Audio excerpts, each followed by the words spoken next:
या जागेवर 40 मजल्याची मला इमारत मिळाली पाहिजे, 50 मिळाली पाहिजे, 100 मजल्याची इमारत मिळाली पाहिजे, 20 मजल्याची इमारत मिळाली पाहिजे का 10 मजल्याची इमारत पाहिजे, हे ठरवणार कोण?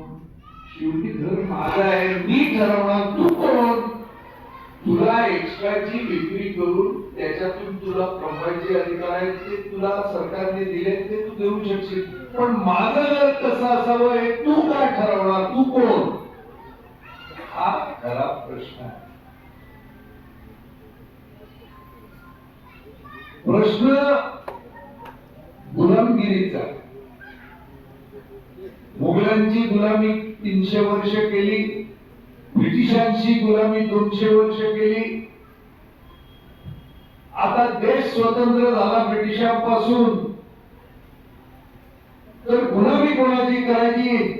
तर या तिनपाट बिल्डरांची गुलामी करणार. ज्या अड्ड्यामध्ये आपण राजे म्हणून फिरत होतो, तिथे बिल्डरांचे दलाल किंवा गुलाम म्हणून आपण फिरणार. हे तुम्हाला जर मान्य असेल तर तुम्ही मान्य करा, माझं काहीच म्हणणं नाही. पण सरकारने तुमच्या करता केलेले स्वयंविकासाचे कायदे आहेत, ते तुम्हाला समजावून सांगण्याचं मी काम करेन. तुम्हाला नको असेल नका देऊ. 300 फुटाच्या ऐवजी 450 फूट तुम्हाला मिळते, 150 फूट अधिक मिळते स्वयंविकासात, ते आपण घेऊ शकतो. पण ते तुम्हाला नको असेल तर तुमच्या इतका महान माणूस कोणीच नाही. तुमच्या सगळ्यांच्या मला पाय पडावे लागतील.